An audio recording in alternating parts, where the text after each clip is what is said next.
আসসালামু আলাইকুম ভিউয়ার্স, জান্নাতুল মাম কিচেনে আপনাদের সবাইকে স্বাগতম। আজকে আমি আপনাদের জন্য জাটকা মাছের রেসিপি নিয়ে আসছি। তো চলুন দেখিয়ে দেই যে রেসিপির জন্য আমার কি কি মশলা লাগছে।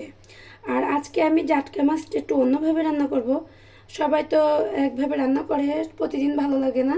এই জন্য আমি একটু বাটা মশলা দিয়ে হাতে মেখে আর কি রেসিপিটা করব। তো চলুন দেখা দিচ্ছি আপনাদের কি কি মশলা নিয়েছি। তো আজকে আমি জাটকা মাছের রেসিপিটা করার জন্য যে মশলাগুলো নিয়েছি পেঁয়াজ বাটা, রসুন বাটা, এটা হচ্ছে সাদা সরিষা যেটা আমি বেটে নিয়েছি, সাদা সরিষা বাটা, এটা হচ্ছে কাঁচামরিচ বাটা নিয়েছি, একটু টমেটো পেস্ট করে নিয়েছি সরিষার তেল, নিয়েছি জিরা বাটা, নিয়েছি হলুদ, শুকনো মরিচ গুঁড়া।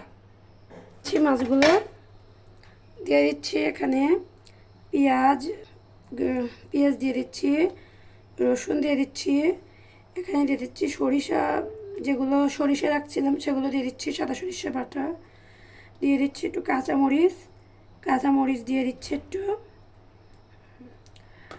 দিয়ে দিচ্ছি টমেটো পেস্ট যেটা আমি বেটে রেখেছিলাম, টমেটো দিয়ে দিচ্ছি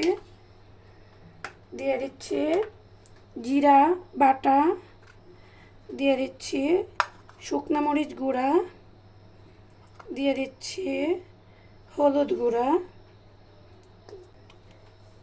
দিয়ে দিচ্ছি লবণ, পরিমাণ মতো একটু লবণ দিয়ে দিচ্ছি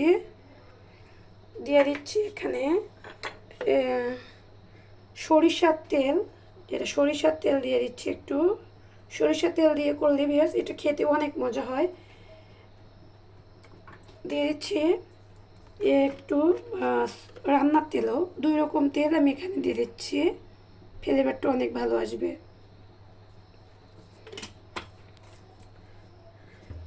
তো এখন এটাকে আমি হাতেই মাখিয়ে নিব, কারণ হাতে মাখালে মনে হয় বেশি ভালোভাবে মশলাটা এর ভিতরে ঢোকে, এজন্য তো মাখায়ে একটু হাত দিয়ে সুন্দর করে মশলাগুলো আমি মিক্স করে নিয়ে যাচ্ছি।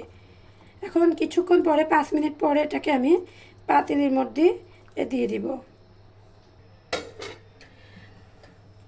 তো ভিউয়ার্স, এটাকে আমি 5 মিনিট মশলা দিয়ে মাখিয়ে রেখে দিয়েছিলাম। তো এখন আমি এটাকে কড়াইতে ছেট করে নিচ্ছি। তো দেখাচ্ছি একটু পরে। কড়াইতে এটাকে আমি ঢেলে নিচ্ছি।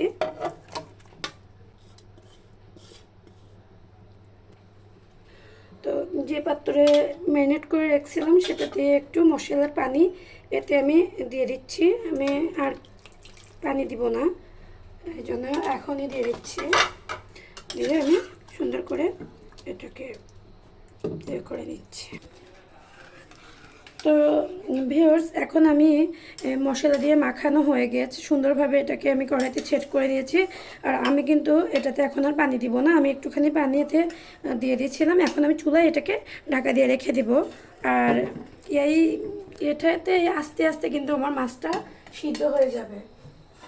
এটাকে মশলা দিয়ে আমি মাখায় রান্না করছি, সেহেতু আমি একবারে বসাই দিয়েছি, এখানে আর কোনো পানি আমি অ্যাড করব না। ফিরে আসছি কিছুক্ষণ পরে।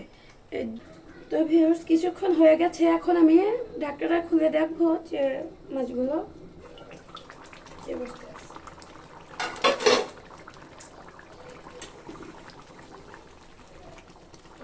তো মাছগুলো কিন্তু আর কিছুক্ষণ আমি মাছগুলোকে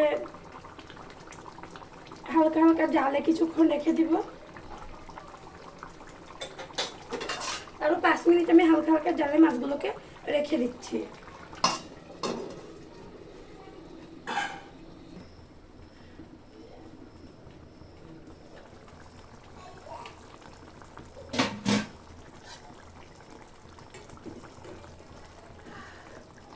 তো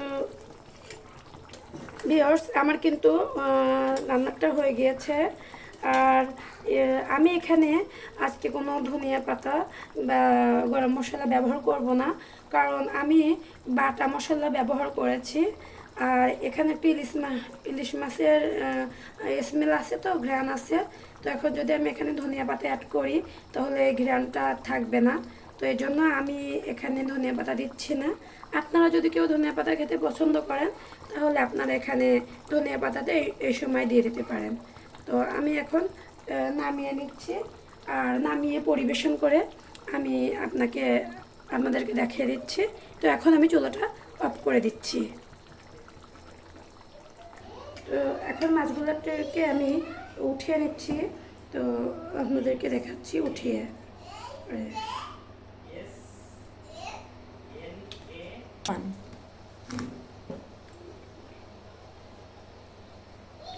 এখানে অনেক গ্রেভি হয়েছে, তো আমি এটা উপর দিয়ে দিচ্ছি।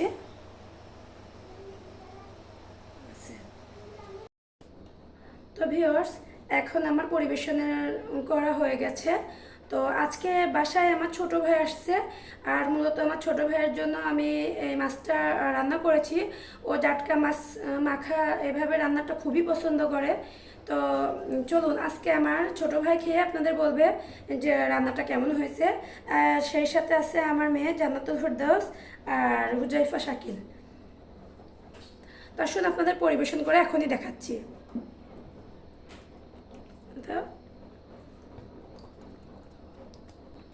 এখন আমার ভাই খাচ্ছে। রেসিপি রান্না করছে। সো রেসিপিটা আমি খেয়ে আপনাদেরকে জানাই যে আসলে আর এই রান্নাটা কেমন হয়েছে, এটা যদি আপনারা বাসায় ট্রাই করেন অবশ্যই জানতে পারবেন আসলে অনেক মজা হয়েছে, অনেক মাশাআল্লাহ হয়েছে। সো তো ভিউয়ার্স, আজকে এখানে ভিডিওটা শেষ করছি।